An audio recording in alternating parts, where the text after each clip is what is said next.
for what would be coming and what we were envisioning to be our journey as in parenthood and pregnancy. We planned and prepared to tell our families. Easter was coming soon, and we had a really cute idea of how to tell our parents and our family. We knew that all of our families would be together at this time. We told my family first, and everybody was super excited and happy. We went to his families, and my mother-in-law was super cute when we told her. She seemed like she had just won the car and all the money on The Price is Right, and was running through the house, was just so excited for her first grandbaby. It was welcoming and loving and filled with support.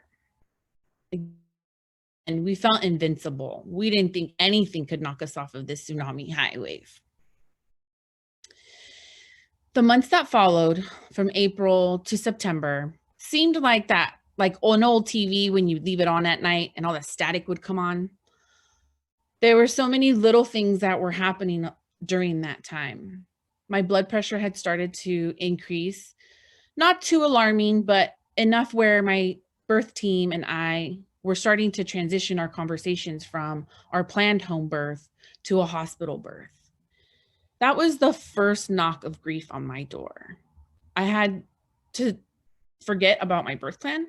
I had to think that I wasn't going to birth in my own home or birth the way I'd wanted to, or that I'd have to negotiate and have these, what I imagined to be debates with the medical team when I knew how my body worked.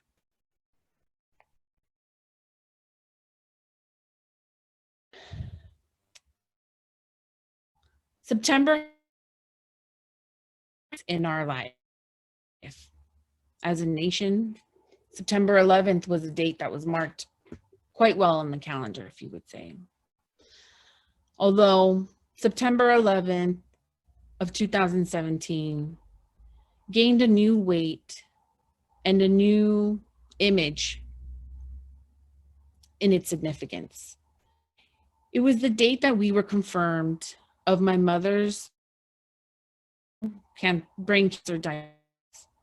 The months prior, and some differences happening in my mom. That response that we got made a little bit more sense now. At that time, I had chalked it up to me being the youngest and mom, I'm her baby. What, you know, to me, to them, I'm always the baby. So maybe that's why I hadn't received the happiness or response that I was hoping for. But now we were faced with her being diagnosed with a terminal brain cancer. The doctor couldn't give us any concrete time frame as to how long she would survive this or not survive this. There were options for her health. It was write it out or have some kind of a medical procedure that couldn't guarantee a comfortable end of life. The uncertainty was thick and the sadness was heavy, and the pleading and bargaining were constantly in my brain. Grief showed up in full flare with all its bells and whistles, like a guest to a party that you didn't invite. It showed up with a plan that I was not aware of, to a lengthy stay, and to have the most delightful party of loss at my cost. I was angry, I was confused, I felt distrust in my body, in the universe.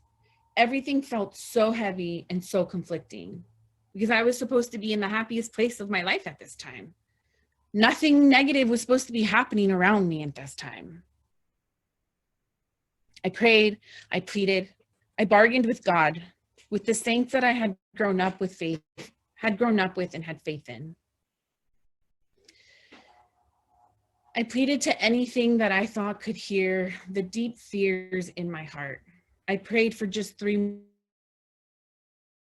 I prayed just a little bit more time, just so my mom could make it to meet the baby.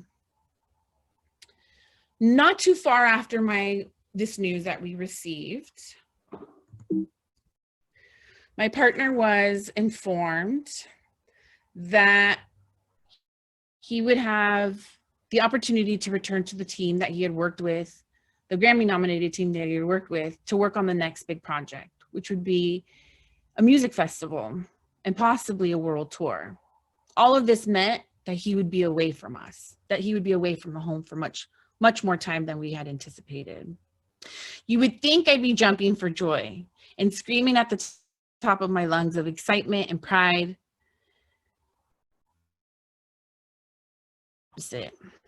In my initial words were, I just out, I'm losing my mom. And I don't even know if she's going to make it to meet the baby. And now you're telling me that I'm going to lose you? I was convinced that grief had anchored in for a lengthy stay, full length stay. I felt alone. I felt conflicted. I couldn't stop worrying about what I could not control. Oops, sorry. I felt extremely conflicted and overwhelmed when I spoke with folks. Initially, they acknowledged his success, and it's such a great opportunity. Oh my gosh, you must be so excited. Oh my gosh, this is like the most amazing thing that could be happening to you, and you're having a baby. This is just like the most exciting time of your life. But inside, I was screaming. I was alone. I was afraid. Folks listened, but they were mostly starstruck when I shared about his opportunity. I was conflicted and felt overshadowed by sadness, when in theory, I should have been overjoyed. I was an active participant in the planning of arrangements for my mother's funeral and caretaking for her in hospice at home. Simultaneously, the trust that I had built over so many years with my body was deteriorating more and more every day. My blood pressure had earned me weekly non-stress tests to check on me and the baby, of course, which really just added to all the stress that I was already dealing with, traveling back and forth between 2 counties, to be that active participant and to be present in the last days of my mother's life. I made it a point to tell every medical person I came across on my journey, in the hospitals, in my doctor's appointments, about the stress that we were facing in our life. I reminded my OB about the state of my mother's health and the stress in managing in this transition.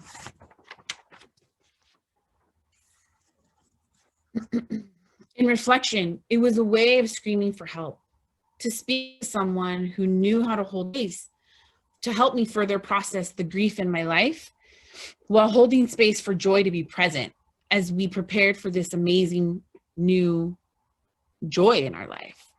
My birth team was amazing, but they could only do so much in the phone calls and appointments and conversations we had thereafter.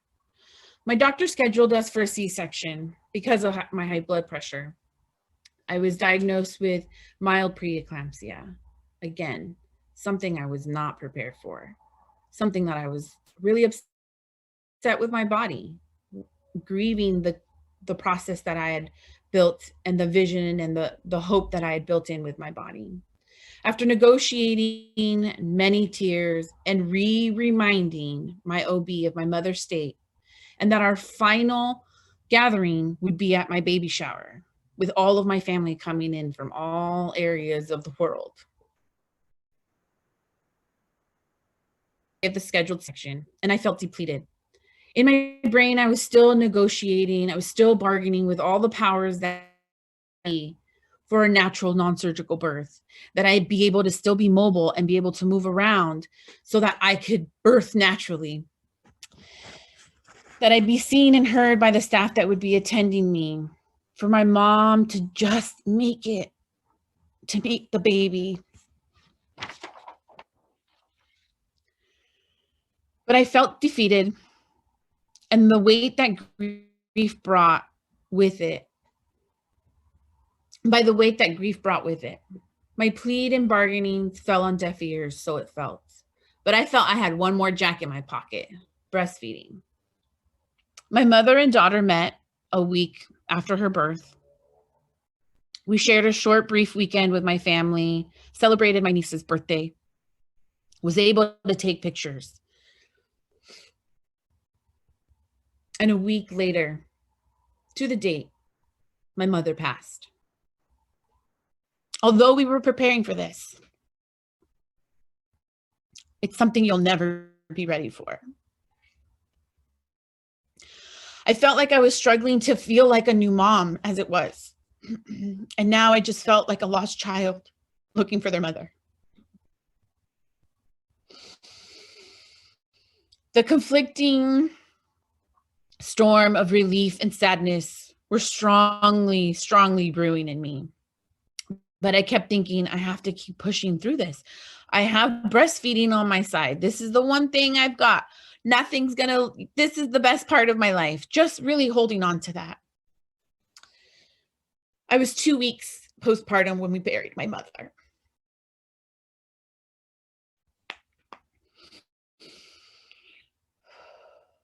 I'll let you imagine what that's like to be 2 weeks postpartum, healing from a surgical birth, while your family members and community ask you how you're doing.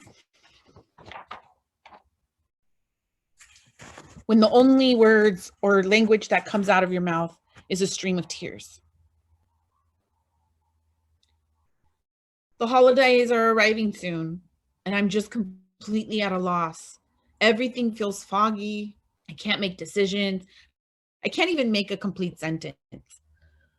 A friend visited us early in December, and she noticed that my baby at 5 weeks, she noticed and expressed some concerns about her weight.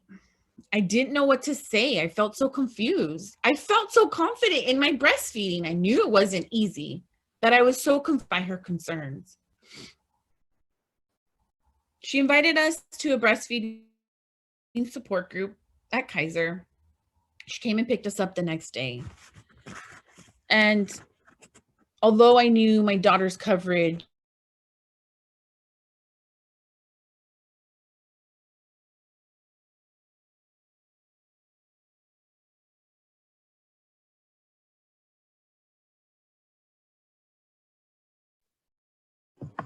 Maria, you still with us? Are we back? Sorry about that. Her screen. I see her, but I think we may have lost her screen. Yes. Oh. Okay. I gotcha. Thank you. Okay, there we are. Here we go. Thank you for your patience. Okay. So I knew that I was going into this appointment not really having coverage for my daughter, but hopeful that we'd get some kind of an answer. And the IBCLC that we met confirmed what my friend's concerns were. My baby hadn't gained weight in a month. That's a lot for a newborn baby. Knowing that I didn't have this coverage for her, I went to a community clinic the next day. And after some time at this clinic, the doctor diagnosed my daughter as failure to thrive. We were then transferred to Children's Hospital in Los Angeles. I'm gonna let that sit. Failure to thrive. Along with everything else that I had experienced and was feeling and still managing, the words that left imprint, failure to thrive. That can mean so many different things. We were in the hospital for observation and further medical intervention. I invite you to imagine a new parent hearing those words, failure to thrive, as they swim in a sea of grief where joy is not a light waiting to pull them out. I'll also add that along this time, we were also dealing with my mother-in-law's health and trying to figure out what was happening and what was changing with her health as we saw things deteriorating and getting worse. In my mind, everything just seemed to catastrophize and get worse. I couldn't think of anything positive. As a trained social worker, my brain immediately imagined my family and I being under investigation because my child was diagnosed as failure to thrive. The biggest fear is having your child taken away. I couldn't get that out of my mind.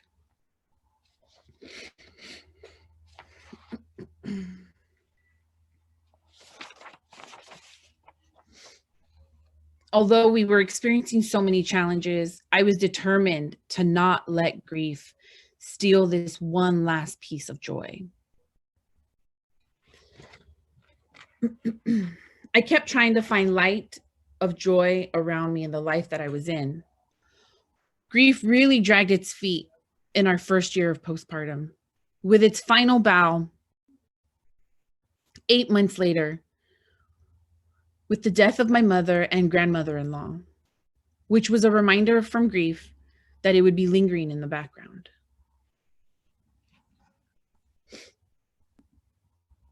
I share these different points of my story because I think it's so important to really look at the spectrum of grief.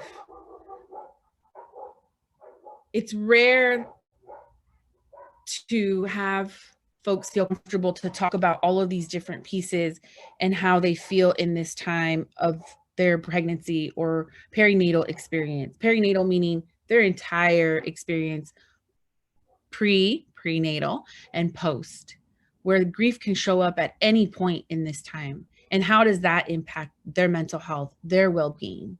So we see here that grief can show up in many different ways. Identity, as an individual who's been independent and has had the liberty of doing all of these great things that I aspired to do, now that's going to shift. If we introduce all of these other aspects, in my particular story, all of them were present. The process of grief also has been identified to have 5 stages. For a long time, it was believed that they happen in some kind of linear order. And as we've grown in our awareness of mental health and wellness, we are seeing and knowing that that healing and our mental health and how we deal with stressors in our life does not happen in a linear way. So in my story, I share how I was bargaining and I felt alone and isolated and all the conflicting emotions that I was carrying in that time. I offer this for all of us to keep in mind that families are having these types of transitions and experiences happening simultaneously in their life. This is me on the day of my baby shower. Today actually is 3 years exactly from my baby shower. One would imagine that I would be floating, right? Happy to have this enormous party around me. I'm like the queen of the day. And it was probably the saddest and most difficult party I'd ever have to attend in my life. I share this to point out all of the feelings or experiences I was going through. I was worrying about things I couldn't control. I was having crying spells because my mom was dying. There wasn't anything I could do about it. She wasn't going to be present at my birth. She wasn't going to be able to hold my baby. Would she even meet my baby? Just all of the things that were happening and all of them simultaneously cycling through my brain and my body. Intense irritability. I couldn't sleep. Some of these things naturally are part of our biophysical process in pregnancy because our body is growing and nurturing another body in us. But adding these layers of experience and grief elevate these stressors and these responses. To the point where coming back from our hospital stay, and many times in my experience as a mental health provider, I've had families, I've had individuals, I have had teens tell me, it's not that I want to do anything to harm myself. It's not that I want to do anything to harm anybody. Or sometimes I wonder if I just disappeared, right? We sometimes call that inactive suicidal ideation, inactive ideation of some sort.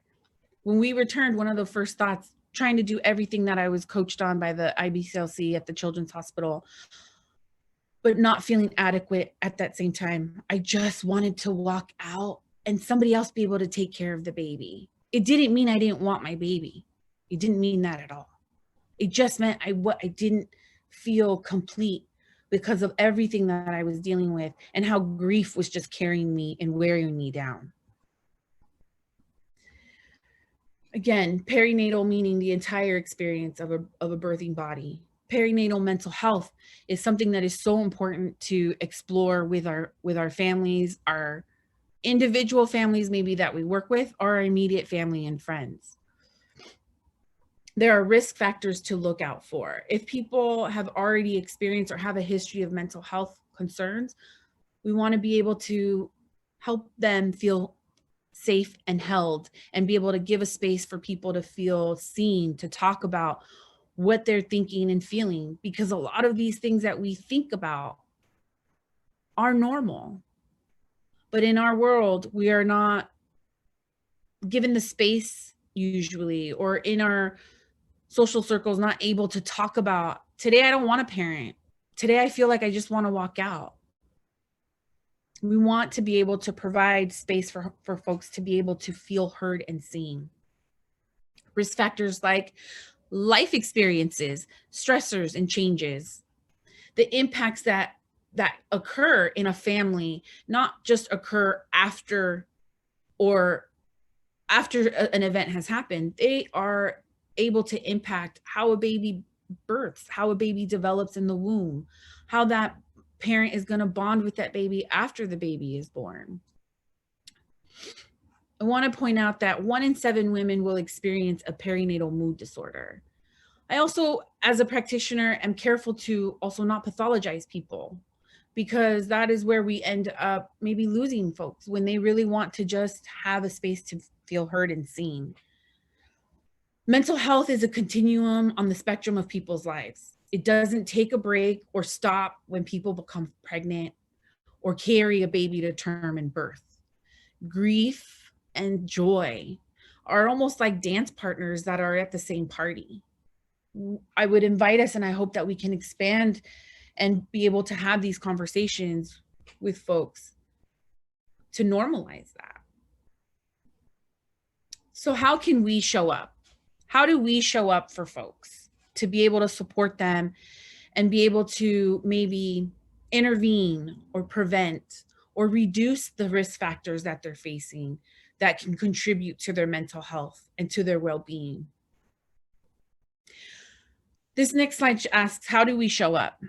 As a social worker, I come from a place of training of thinking about, in a sense, of a micro, a macro, and a meso society, or a system, excuse me. And micro, I'm inviting you, not going to sit here to give us all a social work lesson, right? But to be able to leave a piece or a tool for us to look at and talk about or explore, looking at in a micro way, looking at the individual that you're working or you're supporting, or maybe that you know within the community.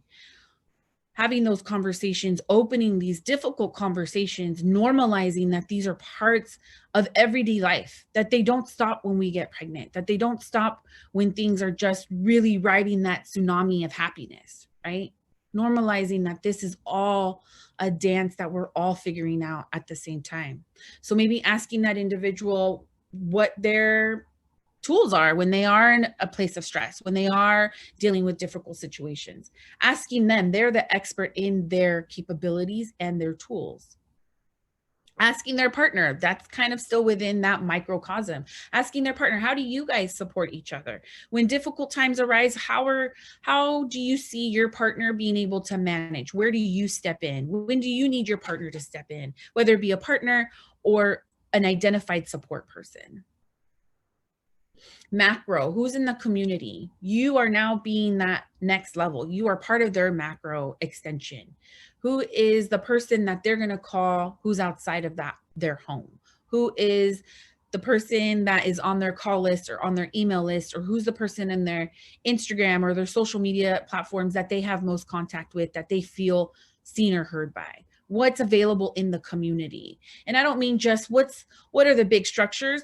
There's a lot of folks that are doing work that is not being seen. I invite us all to get into those trenches, to be able to uplift those community support systems and connect families to those support systems. And if we're thinking meso, the way I think of it is like that mezzanine in a play, and when we're in a studio, in an amphitheater of sorts. Meso is seeing things from above. Those are policyholders.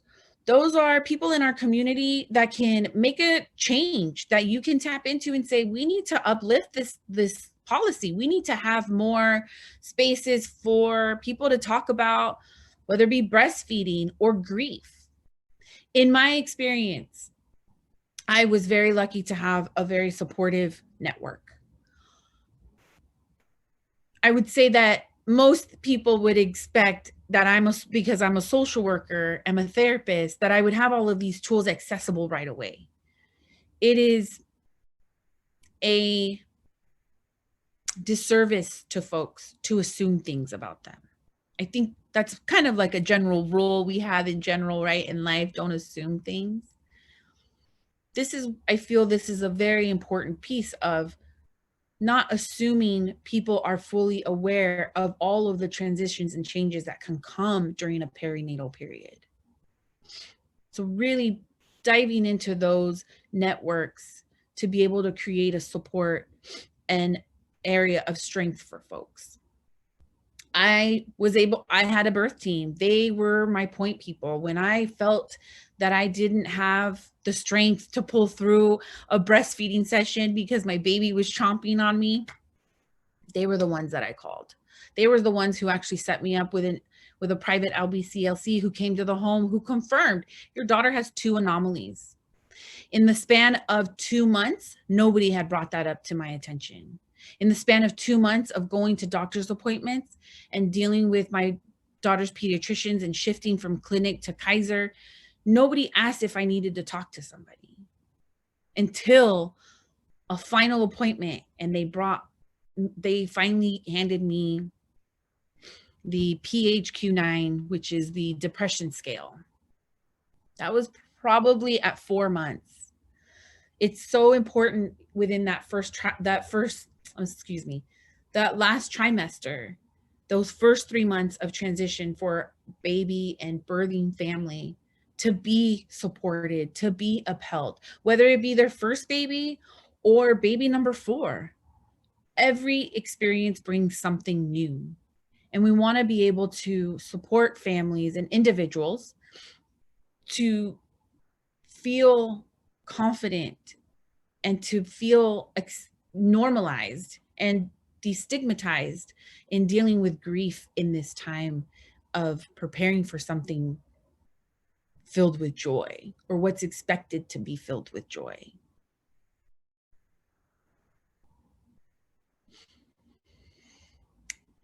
That is I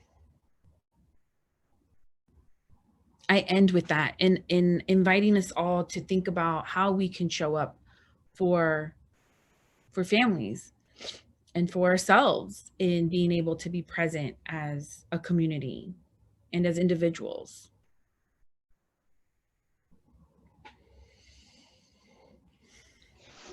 Thank you. Thank you so much. That's a great question. How do we show up?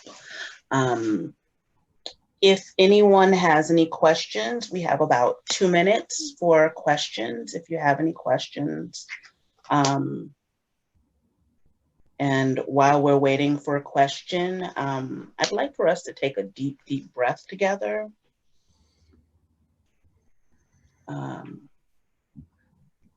Let's just inhale through the nose. And we're gonna blow it out. We're gonna blow it out as though we're blowing out a candle. One more deep, deep breath in through the nose. And we're gonna exhale through our mouth once again, forcing the air out.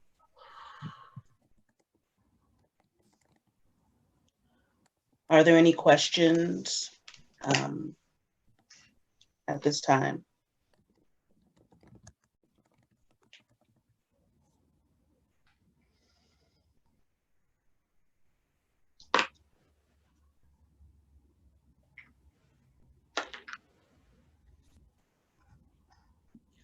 So Maria, I just have one question. Can you tell us a bit about your self-care during this period? If at all possible, could you just give us like a minute on your self-care? My self-care at that time was really lost. It was something that I couldn't access at the time. And simultaneously, I was striving to get to it. Once I had gotten into a better place, my daughter's anomalies had been revised, and we gained that traction and feeling confident. It was really just staying in touch with friends, checking in with people I was meeting at the support groups, filling in with them, checking in with my sister-in-law and checking in with my family, and slowly building up to making trips home in that healing process of my grief as well, and being able to go to the cemetery and visit my mom.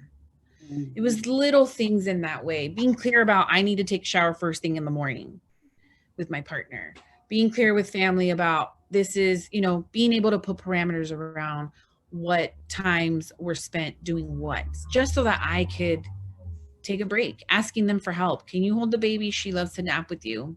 My sister used to put my baby down for a nap like that. And I was like, she doesn't do it with me. So I was like, go take a nap with your tia, and I'm going to go lay down and just relax. So it was finding those little moments to be able to ask for some support so somebody could watch the baby so I could take a break. Thank you. Thank you. Because self-care is key. During the grieving period, definitely key. But I would love to thank you. Thank you for joining us this evening. Thank you to our moderator, and thank you to our attendees. Thank you, everybody. Thank you for being here and your patience with my technical difficulties. Just breathe. Take care. You too.